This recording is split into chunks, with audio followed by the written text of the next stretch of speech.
코로나도 지금 어려움이 되지만 또 중국 같은 거 또 우리나라도 이미 홍수가 또 어려움이 돼가지고 이 힘들어하는 분들도 많습니다.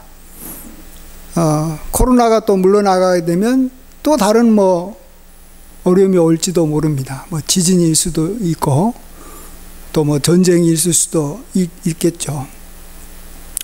왜 그러한 이 환난을 하나님께서는 끊임없이 허락하실까? 개인에게도 허락하고 또 어떤 지역에도 뭐 자연재해를 통해서 허락하고 또 어떤 경우에는 한 나라를 큰 어려움 가운데 빠뜨리고 또 이번 코로나처럼 온 인류를 다 동시에 어려움 가운데 하나님께서 이렇게 내버려 두시는 이유가 뭘까?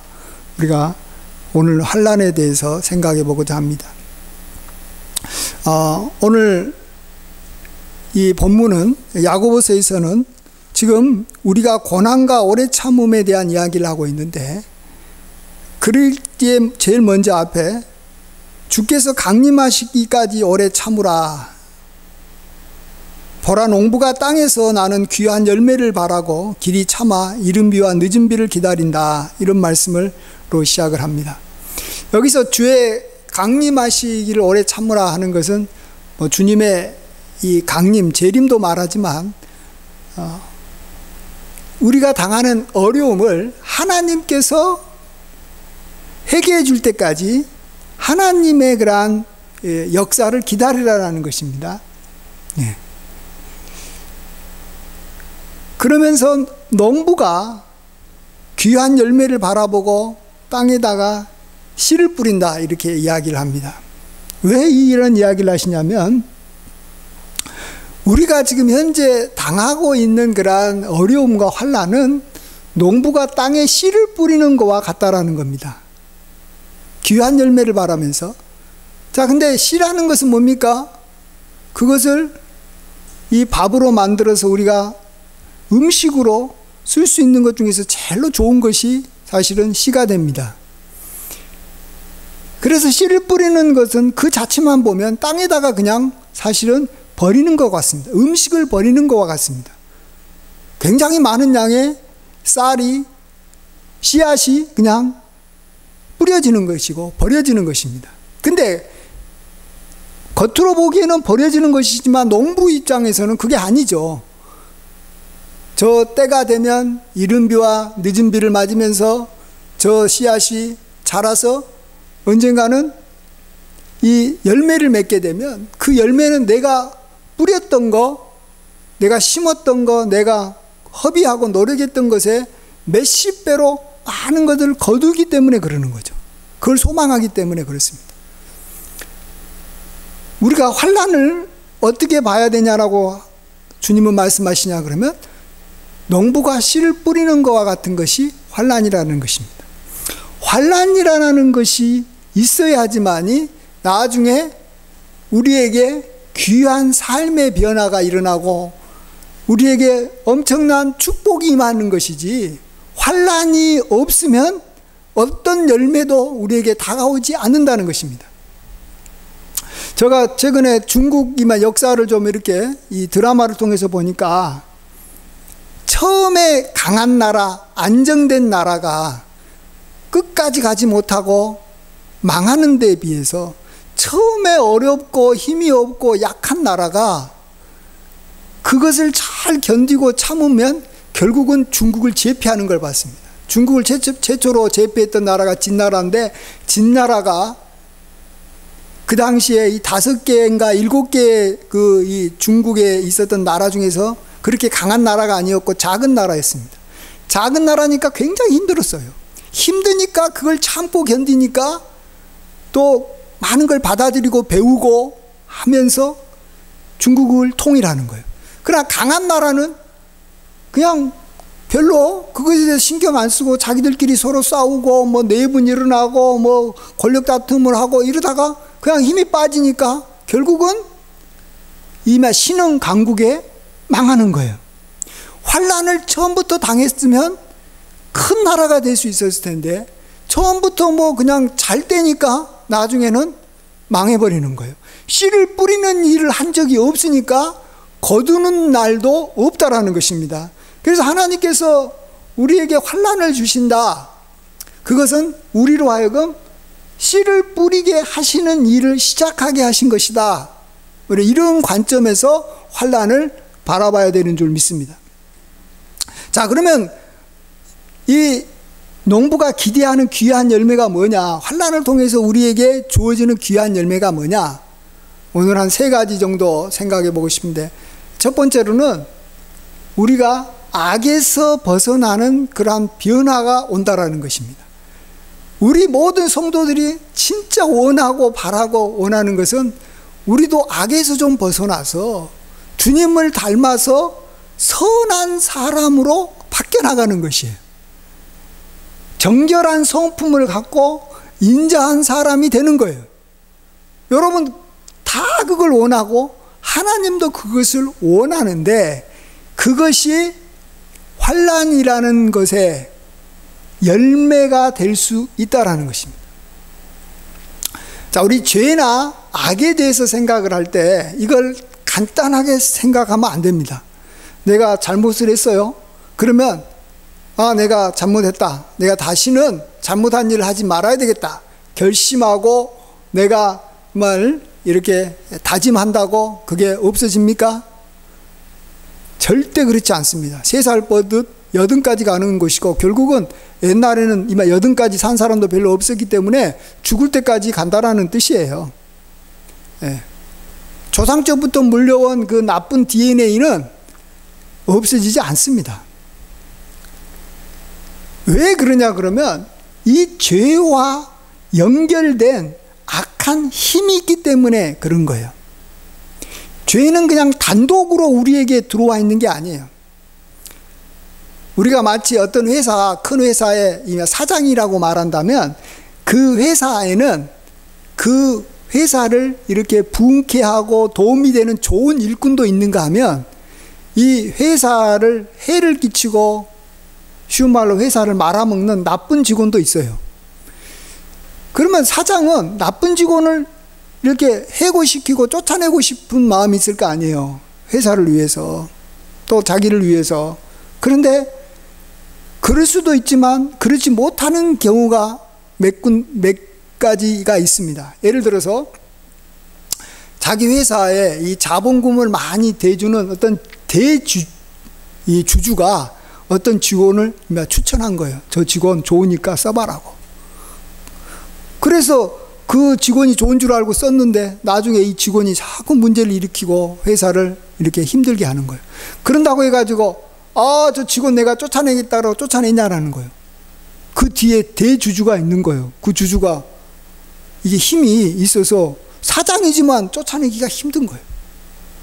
또 내가 정말로 존경하고 내가 정말 이렇게 귀하게 여겼던 어떤 집안 어른이 자기 이 자녀라고 해가지고 좀 채용 좀 해달라고 해가지고 우리 회사에 이렇게 한 자리 이렇게 마련해 줬는데 그가 감사하기는커녕 또 회사에 힘들게 하는 거예요. 그럴 때 쫓아내려고 하면 그 어른이 있기 때문에 그 어른이 야, 너 그러시냐 하면서 하기 때문에 못 쫓아내는 거예요. 우리가 우리 속에 있는 죄를 내 마음대로 내가 지은 죄이기 때문에 나 다음부터는 죄 안 짓겠어 이렇게 한다고 죄가 물러나지 않는다는 거예요. 왜냐하면 죄 지은 것은 내가 했어요. 회사 직원 채용하는 것은 사장인 내가 했어요. 그러나 그 죄와 함께 마귀가 함께 그 뒤에서 붙잡고 있는 거예요. 죄와 마귀와 사망은 하나로 연결된 끈이에요. 하나로 연결돼 있어요. 그 때문에 죄야 물러가라. 다시는 내가 미워하는 마음 안 갖겠어. 다시는 내가 게을르지 않겠어. 내가 거짓말하지 않겠어. 한다고 물러가는 게 아니에요.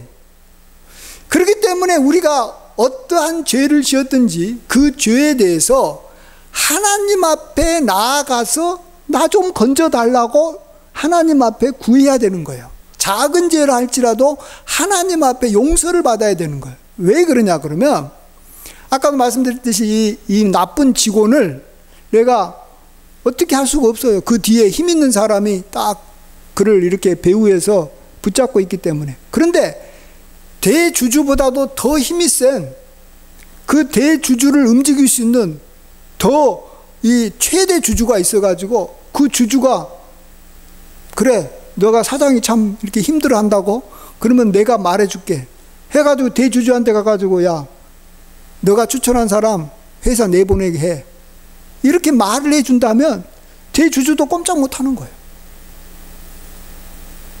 아까 말씀드렸지만 어떤 그 집안에 큰 어른이 있었는데 그 어른의 자식이 우리 회사에 들어와 있지만 그 어른에 그 어른이 있는 거예요.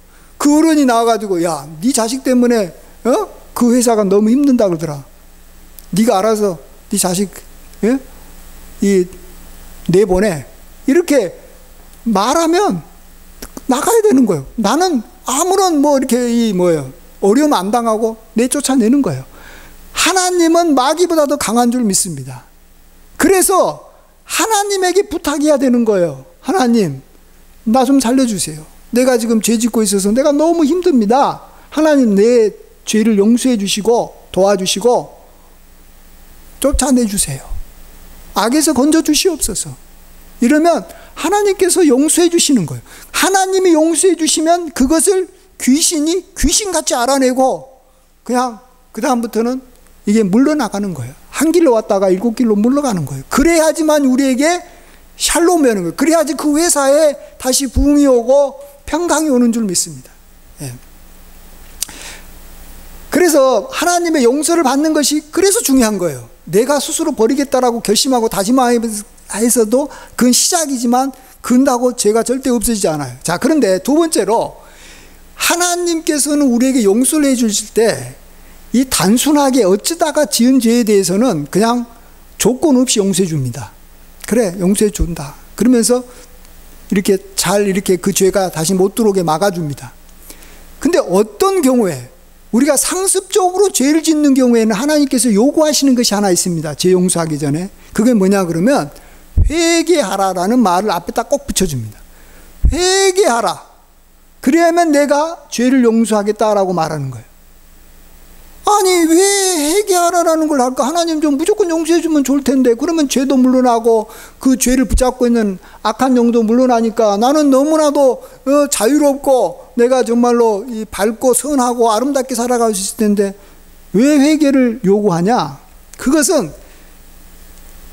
다시 아까 그 이유 들어서 그 회사에 그 나쁜 직원이 있는데 그 나쁜 직원하고 나하고 오랜 관계를 맺다 보니까 이 나쁜 직원을 내가 마음으로는 불쌍히 여기고 그냥 안타까워하는 거예요.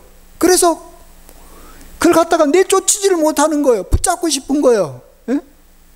마치 아브라함이 처음에 하갈로부터 이스마엘을 얻었는데 그걸로 인해서 사라하고 문제가 생기니까 하나님께 기도할 때 이스마엘을 내쫓아라 그럴 때 그동안에 10년 넘게 싸운 정이 있어서 차마 그걸 못 버리는 거예요. 우리 속에도 죄에 대해서 우리가 싫어하는 마음도 있지만 그 죄로 인해서 내가 얻은 것도 좀 있다고 자기가 착각을 하는 경우가 있어요. 내가 화내지 않는다면, 내가 뭔가 음란한 생각 이런 것이 없다면 내가 무슨 재미로 살아가냐? 내가 거짓말하지 않는다면 내가 과연 살아남을 수 있을까? 내가 좀 뭔가 내 자신을 좀 이렇게 드러내고 교만하지 않는다면 누가 나를 알아줄까? 나를 무시하지 않을까? 하면서 사실은 나쁘다고 생각하면서도 그 속에는 그것이 나에게는 이마 체질화돼 가지고 없으면 섭섭하고 허전해지는 거예요. 그래서 나갔던 직원 또 다시 불러낸 거예요. 네. 나갔던 것을 또 불러내는 거예요. 그러기 때문에 하나님이 용서해주고 나가도 또 들어오는 거예요. 더러운 귀신을 쫓아냈다가 다시 그 더러운 귀신이 다른 친구 7귀신을 데리고 또 들어오게 만들어버리는 거예요. 그래서 하나님께서는 우리가 철저하게 죄를 미워하고 회개해야지만이 용서해 주시겠다 그러는 거예요. 용서해 주면 더 나중에는 더 나빠진다니까요. 우리도 그러잖아요. 한번 이렇게 좀 좋아졌다가 나중에 또 다시 나빠지면요. 그때는 진짜 절망감이에요. 처음부터 그냥 끝까지 적당하게 저기만 나쁘면 그런 대로 살아가겠는데 내가 정말로 좀 변화된 줄 알고 있다가 좋아하다가 더 나빠진 사람이라는 걸 알게 되면 진짜 사람 살 맛이 안 나는 거예요. 자, 그러면 우리가 그 죄를 어떻게 미워하냐라는 거죠. 그 방법이 뭡니까? 그게 바로 농부가 씨를 뿌릴 때 그 뿌리는 그 씨처럼 환난과 어려움이 우리에게 다가오면 우리 마음속에 내가 이전에 그냥 간단하게 생각했던 그것이 간단한 문제가 아니었고 하나님이 굉장히 심각하게 생각한 죄였구나. 우리가 정말로 고통을 당하고 어려움을 당하고 힘들게 살아가면 죄에 대해서 나중에 미워하는 마음이 생기는 거예요. 왜? 저 죄 때문에 내가 이렇게 고통당한다는 거예요. 쉽게 말하면 회사의 어떤 직원을 그가 주변에서 자꾸 저 사람이 회사 돈 일기만 땡겨 먹습니다, 훔쳐갑니다라는 말 들어도 괜찮아, 그래도 그 회사 직원이 있어서 어느 정도 회사가 돌아갔어, 이렇게 했는데 그 회사 직원이 진짜로 돈을 갖다가 그냥 막 너무 많이 빼가가지고 회사가 운영하기가 힘들고 회사가 부도가 날 지경이 되면 그때서는 아는 거잖아요. 그때서 드러났으니까 저놈 때문에 지금 회사가 망했구나. 그러면 길을 쓰고라도 쫓아내는 것이고, 내가 힘이 없으면 다른 사람 도움을 받아서라도 쫓아내는 거예요. 아니면 법에다가 고소도 하는 것이고, 마찬가지로 우리 속에 있는 죄가 죄로 안 느껴질 때 하나님은 우리에게 환난을 주시는 거예요. 그래서 환난을 오랫동안 당하다 보면 자기 죄에 대해서 스스로 미워하는 거예요. 다시는 정말로 보기도 싫은 거예요. 왜? 그 죄 때문에 내가 이렇게 고생당하고 있고, 죄 때문에 내가 정말로 이렇게 내가 힘들게 살아간다는 것을 뼈저리게 느끼는 거예요. 그래서 이스라엘 사람들도 지금은 하나님을 굉장히 경외하고 이렇게 하나님을 붙잡는데, 언제부터 그랬냐고 하면 바벨론에 가가지고 70년 동안 나라 없이 가서 노예 생활을 하고 난 다음부터 그렇게 된 거예요. 현재 유대인들은 바벨론 전의 유대인과 바벨론 후의 유대인 하늘과 땅 차이예요. 성경 보세요. 바벨론에 끌려가기 전에 유대인들은 항상 하나님 앞에 범죄하고 항상 우상 숭배했지만 그게 자기가 죄인지를 몰랐어요. 그러나 하나님으로부터 그렇게 고통을 당한부터는 다시는 자기들도 우상 앞에 절대로 안 합니다. 너무 심할 정도로 하나님을 경외해가지고 문제가 생기지, 그런 것에 대해서 그들은 이제는 절대 손도 안 댑니다. 우리가 지금 당하는 환난은 우리로 하여금 죄를 미워하게 하기 위해서 우리에게 환난이 오는 것이고, 그래서 우리가 환난을 당할 때 우리가 정말로 돌이켜서 자기가 지은 죄가 있으면 그 죄에 대해서 철저하게 회개해야 되는 것입니다. 그러면 하나님께서 용서해 주시는 것이 의미가 있는 거예요. 그러면은 다시는 내가 그 사람을 쫓아냈고 다시는 이렇게 부를 생각을 안 하잖아요. 그 나쁜 직원을. 그런 것처럼 다시는 그 죄에 대해서 내가 다시 그를 갖다가 다시 부르는 일은 안 하는 거예요. 그러면 내가 평온하고 안정되게 살아가는 것이고 평강이 있는 줄 믿습니다. 그래서 환난이 주는 첫 번째 유익은 우리로 하여금 그동안에 우리를 힘들게 했던 이 죄에 대해서 미워하는 마음을 갖게 되고, 또 하나님의 용서를 받아서 영원히 그와 죄와 우리가 결별하면서 살게 된다. 얼마나 큰 축복입니까? 우리가 뭐 천만금을 잃어도, 내가 건강을 잃어도 내 심령 속에 죄가 사라지고 정결하고 깨끗한 성품을 갖는 그러한 하나님의 백성이 됐다. 그러면 내가 유익을 얻는 거예요. 농부가 씨를 조금 뿌려서 손해봐도 나중에 결실한 것이 훨씬 더 많기 때문에 농부가 손해 안 보는 거예요. 하나님께서 우리에게 주신 환난은 절대 우리로 하여금 손해보게 하는 그러한 것이 아닌 줄 믿습니다. 농부가 씨를 뿌리는 것 같기 때문에 반드시 우리가 결실해야 되고 그것을 오래 참고 견뎌야 됩니다. 어려움을 자꾸 다른 사람 탓으로 돌리고 원망하고 그러지 말고 자기 일을 돌아보면서 회개하는 기회로만 삼으면 우리가 그 다음부터는 이 정결하고 복된 삶을 살아갈 수 있는 줄 믿습니다. 그 다음에 두 번째로는 우리가 좀 쉽게 이해할 수 있는 건데, 환난을 당하기 전과 환난이 당한 후에 우리가 두 번째로 일어날 수 있는 귀한 열매, 변화는 이전에 평범하게 봤던 모든 것들이 굉장히 소중하게 느껴진다는 것입니다. 병들어서 정말 죽을 뻔했던 사람이 다시 그 병에 대해서 회복을 하게 되면 그 다음부터는 호흡을 하는 것 자체, 내가 걸어 다니고 있는 것 자체, 이것 자체가 감사해요. 와, 이렇게 좋은 세상, 이렇게 내가 숨 쉴 수 있다라는 게 이렇게 좋구나. 이 앞에 그냥 산소 호흡기 끼어가지고 제대로 숨 못 쉬고 있다가 호흡만 하는 것도 감사가 되는 거예요. 그런 어떤 뭘까요? 넓은 마음을 어떻게 해서 얻었다고요? 질병이 왔으니까 얻는 거지. 죽을 어떤 그런 상황이 닥쳐왔기 때문에 얻는 것이지, 그렇게 없이 그냥 평범하게 병 안 들고 살면 자기가 호흡하는 것에 대해서 감사할 사람이 누가 있냐라는 거죠. 한 명도 없어요. 그래서 성경에서는 너가 주와 복음을 위하여 집이나 또 형제나 자매나 부모나 전토를 벌인 자는 100배를 받고 100배를 받되 핍박을 겸하여 받는다, 이런 말씀을 합니다. 형제를 어떻게 100배를 받습니까? 형제가 처음에 2명 있었는데 갑자기 형제가 100배면 2000명이 됩니까? 부모가 갑자기 그냥 100명이나 생겨버리면 그건 또 나쁜 거예요. 이건 뭐냐 그러면 100배나 받는다는 건 뭐냐 그러면 어떤 여기 양을 말하는 게 아니라 질을 말하는 거예요. 질.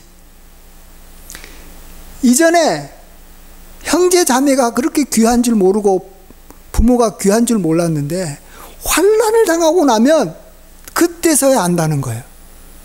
왜 그러죠? 내가 환난 당하면 내가 그동안에 가까이 하고 나를 좋아했던 많은 사람들 다 나를 배신하고 떠납니다. 다 떠나요. 왜냐하면 그들은 내가 갖고 있는 좋은 것을 얻으려고 내 곁에 있었기 때문에 다 떠납니다. 그런데 내가 가난해지고 내가 이렇게 망하게 되면 오로지 남는 건 뭐예요? 형제, 자매, 부모만 남아요. 그래요, 안 그래요? 그러니까 이제서야 늘 가까이 하고 늘 얼굴 보면서 지냈던 가족이 그때서야 소중해지는 거예요. 몇 배로 소중해지는 거예요. 왜요? 자기를 정말로 위로하고 아낄 사람이 그거밖에 없으니까. 얼마 전에 우리 엊그제죠. 엊그제 프로 그 여자 배구 선수가 죽었어요. 자기 집에서. 여러 가지 이유가 있겠지만 그가 실력이 많이 떨어졌던 것 같아요. 여기 슬럼프를 오랫동안 겪고 실력이 안 나오니까. 그럴 때 이 프로는 사실은 실력으로 자기를 이렇게 보여줄 수밖에 없어요. 근데 실력이 좋았을 때는 이 여자 프로 선수도 얼굴도 좀 곱게 생겼고 키도 크잖아요. 배구 선수들은 다 뭐 엄청 좋으니까 그에게 팔로워가 SNS 팔로워가 10,000명이 넘었습니다. 막 팔로워라는 게 뭐예요? 그를 따르는 사람, 그를 지지하는 사람인 거예요. 근데 자기가 실력이 떨어지고 뭐 하니까 그들이 어떻게 하겠어요? 왜 그렇게 하냐라고 그에 대해 자꾸 다그치고 악플을 달는 것이 그에게는 얼마나 힘이 들었을까, 이런 생각이 듭니다. 격려를 했던 사람들이 이제는 자기에 대해서 왜 그딴 식으로 하냐? 그냥 사실 팔로워가 아무것도 아니에요. 근데 이 도와줄 때는 조금밖에 도움이 안 되지만 나중에 자기한테 욕하고 막 하게 되면 그걸로 인한 상처는 이따만이 큰 거예요. 여러분 이걸 아셔야 돼요. 나를 아무리 많은 사람이 뭐 도와준다고 얼마나 도와주겠습니까? 내가 내 실력으로 사는 거지. 근데 나를 가까이 했던 사람들이 가까이 했다라는 이유만으로 내가 조금만 잘못하면 막 욕하는 거예요. 근데 그것을 감당하기가 굉장히 힘든 거예요, 여러분. 진짜. 한두 명도 아니고 막 수천 명이 막 연달아서 이렇게 비난하면 그 힘든 거 그거 못 참는 거예요. 그래서 우리가 사람을 의지할 필요가 없어요. 사람이 우리한테 무슨 힘이 되겠냐 이 말이에요. 그래서 우리로 하여금 환난은 사람을 의지하지 않게 만듭니다. 또 나아가서 가족도 사실은 우리에게 그렇게 가족만큼은 요구는 안 해요. 가족은 내가 잘못하고 내가 정말로 이렇게 해도 다른 사람처럼 요구는 안 합니다만 가족도 우리를 도와주는 데는 한계가 있는 거예요. 힘이 없어요. 그래서 우리가 환난을 당할 때 누구를 찾게 된다고요? 전지전능하시고 우리를 꾸짖지 아니하시고 늘 불쌍히 여기는 하나님을 찾게 되는 것이고, 또한 귀한 분들을 우리가 더 귀하게 보시는데 그것은 뭐냐 그러면 땅에 있는 존귀한 성도들을 굉장히 귀하게 보게 됩니다.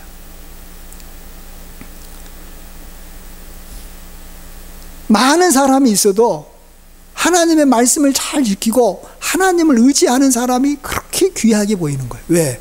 아, 저렇게 살아야지만이 되는구나라는 것을 우리가 누구에게 배운다고요? 성도들한테 배워요. 하나님을 잘 믿고 하나님을 의지하면서 하나님으로부터 도움을 받고 하나님만 경외하는 성도들이 그렇게 귀하게 보이는 거예요.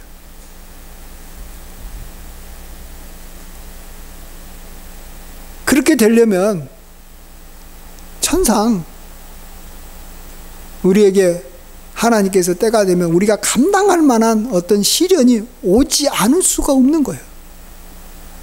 우리가 미리 알아서 정말로 늘 만나는 가족을 귀히 여기고 또 정말 하나님을 잘 경외하는 성도들을 귀하게 보면서 정말로 그들을 가까이 하려고 하면은 얼마나 좋겠습니까? 그러면은 뭐 환난이 임할 이유가 없는 거죠. 예. 그래서 내가 땅에 있는 성도는 존귀한 자니 나의 모든 즐거움이 그에게 있습니다. 예수님께서 자기 가족, 자기 어머니하고 예? 형제들이 주변에 와서 자기를 부른다 그러니까 예수님은 뭐라 그랬어요? 나의 부모와 형제 자매가 누구냐? 사실은 그들보다는 하나님의 말씀을 잘 듣고 지키는 너희들이 나의 가족이다 이렇게 말하고 있습니다.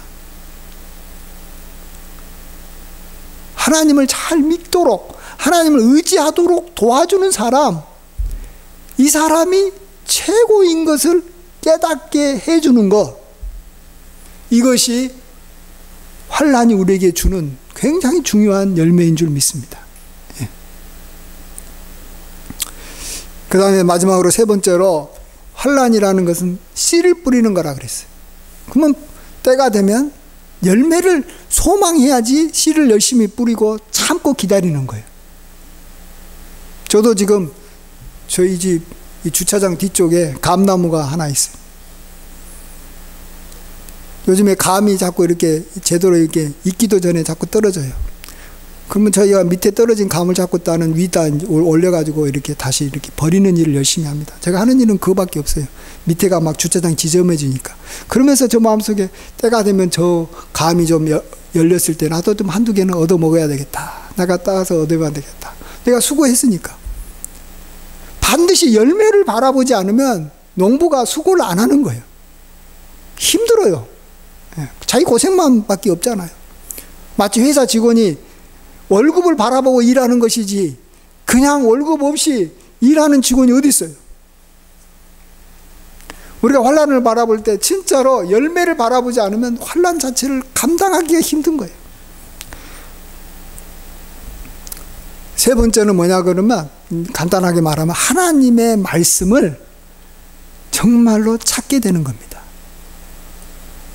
근데 우리에게 진짜로 필요한 것은 뭐냐 그러면 음식이 아니에요. 사람에게 있어서 진짜 필요한 것은 하나님의 말씀이에요. 여러분 나라는 존재에 대해서 인간론에 대해서 여러분이 좀 아셔야 되는데 인간이라는 존재가 뭐냐? 예수님이 광야에서 시험 받을 때 딱 인간론에 대해서 정확하게 이야기했어요. 사람은 떡으로만 사는 존재가 아니라 하나님의 입에서 나오는 말씀으로 사는 존재. 나는 인간론을 그렇게 말해요. 인간은 떡으로만 사는 게 아니라 하나님의 입에서 나오는 말씀으로 사는 사람이다. 요런 인간론을 갖고 있어야 돼요. 그 관점이 중요합니다. 국가관이 중요하고 인간관이 중요한데, 국가관이 잘못되면은 이상한 이데올로기에 빠져가지고 망하게 되는 거예요. 응? 인간관이 잘못되면 계속 헛수고하는 거예요. 사람은 하나님의 말씀을 먹고 살아야 되는데, 사람이 부유하고 사람이 괜찮으면 자기가 가진 돈으로 할 일이 너무 많아지는 거예요. 주말만 되면, 아니 돈이 많기 때문에 나가야 되는 거예요. 우리나라가 지금 주말 돼가지고, 우리나라 선진국 돼가지고 돈 좀 많아지니까 금요일 저녁부터 그냥 차들이 그냥 외곽으로 얼마나 많이 빠져나갔습니까? 지금은 그래요? 지금은 코로나 때문에 빠져나가지도 않고 경제가 어려워서 빠져나가지도 않아요. 할 일이 없어요. 할 일이 없으니까 지금은 뭐예요? 돈도 안 드는 일을 해야 되고 안전한 일을 해야 돼요. 그러면서 나에게 유익된 게 뭘까? 여러분 잘 생각해 보십시오. 그게 하나 있다면 성경 읽는 겁니다. 그리고 실질적으로 우리에게 굉장히 도움이 되는 거예요. 성경이 음식 같아서 우리의 영혼을 강건하게 만드는 거예요. 제가 얼마 전에 이 6.25 때 있었던 사진들이 이제 새롭게 이렇게 발굴이 돼가지고 이렇게 나타난 것이 있었는데, 그 중에 저 눈에 하나 딱 띄었던 게 뭐냐면, 6.25 때 지금 북한군에 쫓겨가지고 피난을 가고 있는 피난민들이 한두 명도 아니고 한 10명 가까이가 길에서 서서 성경을 보고 있는 거예요. 그들은 할 일이 없어요. 그리고 피난 가는 것이 얼마나 힘들고 어려워요. 그러니까 성경 빼가지고 보는 거예요. 저도 이전에는 할 일이 없고 힘들고 가난하고 이랬을 때 조그마한 성경들 다 주머니에다 놓고 다니고 시시때때로 봤어요. 근데 지금은 볼 게 많아요. 핸드폰 보면은 맨날 뭐 나오죠. 뭐 있죠. 뭐 들을 거 많죠. 책들도 엄청나게 많죠. 성경을 별로 안 봐요. 성경을 많이 안 들으려고 그래요. 그러니까 우리 영혼이 피폐해지는 거예요. 그래서 하나님께서는 그러한 상황을 뭐라 하냐면 말씀의 기갈이다 그러는 거예요. 말씀의 기갈. 음식이 없어서 기갈이 아니라 말씀의 기갈 때문에 우리가 고통을 당하고 있다는 거예요. 그러면 말씀의 기갈을 해결할 수 있는 방법이 뭐냐? 음식의 기갈, 경제적인 어려움을 주는 것 외에는 방법이 없는 거예요. 너무 풍요로우니까 바빠서 재밌게 살려고 쓸 것이 할 일이 많으니까, 놀 일이 많으니까 어떻게 성경을 봅니까? 예? 그래서 아모스 선지자는 젊은 이 청년들이 말씀을 구하려고 해도 얻지 못해서 말씀의 기갈로 인해서 고통을 당할 것이라고 말했습니다. 아름답고 젊은 청년들이 뭡니까? 힘도 있고 뭔가 소망도 있고 할 일도 많으니까 자꾸 딴 길로 가는 거예요. 딴 길로. 힘 빠지고 어렵고 먹을 거 없고 갈 데가 없어야지 집안에서 성경 보는 거예요. 근데 그 성경을 봐야지만이 우리 인간이 살아가는 거예요. 성경이 우리에게는 에너지원과 같은 거예요. 자동차로 말하면 전기 자동차의 배터리와 같은 거예요. 이 배터리가 다 방전돼 버리면 활기가 없어지는 거예요. 못 살아가는 거예요. 인간은 못 살아가는 거예요. 도리어 배부르고 힘이 있고 그러면 정욕적인 생각으로 죄를 통제하지 못해가지고 더 힘들어지게 사는 거예요. 가진 게 많으면 자기 죄를 통제를 더 못해요. 왜? 가진 걸 가지고 나쁜 길로 더 쉽게 나가니까. 그래서 하나님께서 다 뺏는 거예요.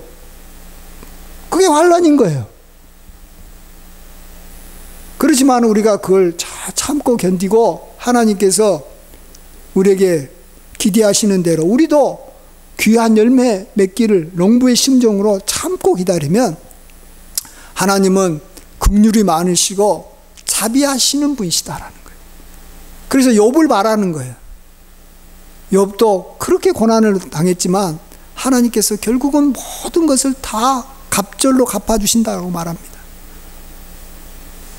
양쪽으로도 갑절이지만 사실 질적으로는 수십 배, 100배로 더 풍성한 삶을 주시는 거예요. 환난 당하기 전과 환난 당하기 후의 삶. 그렇게 차이가 나는 겁니다. 그래서 하나님은 가능성이 있어 보이고 오래 참을 수 있는 사람들에게 환난을 주는 것이지 진짜 악한 사람들한테는 환난도 안 줍니다. 씨를 뿌렸는데 씨를 뿌리고 난 다음에 하나도 가꿀 생각을 안 하고 열매를 안 맺는 사람에게 씨를 뿌리게 하겠습니까? 게으른 농부에게 씨를 주겠냐라는 거예요. 안 줘요. 악을 너무너무 좋아하고 정말 하나님을 아주 무시하는 사람은 환난이 오질 않아요. 씨를 뿌릴 수 있는 기회를 하나님 안 줘요. 그런 형통하고 항상 잘 때고 죽을 때도 평안히 죽어요. 여러분 그런 사람을 부러워하지 마십시오. 하나님께서 우리에게 귀한 열매를 주시려고 우리에게 고통 가운데 이끌어가는 것이 우리에게는 축복이에요. 그게 없으면 우리는 절대 악에서 벗어날 수가 없고 우리가 지금 맞이하는 우리 가족이나 이 성도들이 얼마나 귀한지도 모르고 하나님의 말씀을 우리가 읽고 그 말씀으로 나의 영의 양식으로 삼는 일을 못하는 겁니다. 우리 인간이 뭐 알아서 할 수 있는 존재가 아니에요.